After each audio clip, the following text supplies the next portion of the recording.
He who lends to the poor lends to their maker. Can you imagine that? Lending money to God. I think what that verse in the Proverbs is reminding us is that the way we treat the poor is a mark of how we feel about our maker.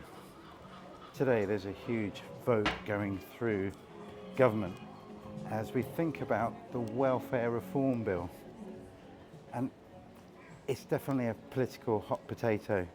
The Conservatives are spending time criticising the Labour government for not going far enough, which seems slightly hypocritical because they had 14 years in power and they really didn't do much to reform welfare.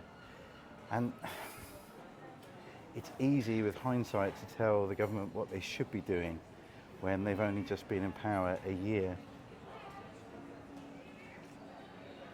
But a lot of Labour MPs, some are calling them rebels, others are saying they're just being true to what Labour was created to do. It was a working class party, it was a party designed to help those who were left out or marginalised by society.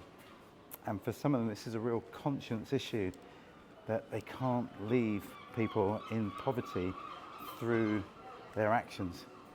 But how can we build a sustainable welfare system that isn't just paying money after money? The same Bible that talks about lending to the poor and lending to God also talks about working as a noble and honourable way that we live. In fact, there's parts of the New Testament that says, if you don't work, you don't eat. There is a call to avoid laziness and gaming the system.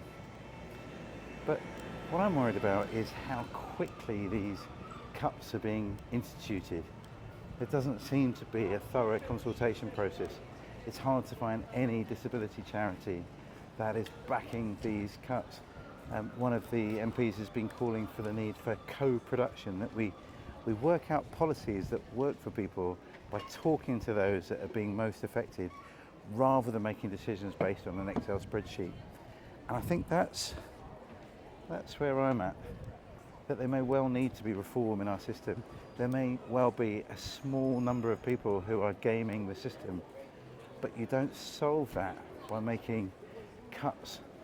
You solve that by making a long-term decision, you solve that by designing a system that actually really works for people. You don't make the cuts and then try and figure out how to make them work. You design a system that's genuinely going to put people in need first. And this isn't ultimately about saving money, it's about supporting people to flourish. And so that's the big decision that needs to be made today. And I hope the government can find a way forward, because it would be really sad if a Labour government loses a vote of confidence because of the way it's treating the poor.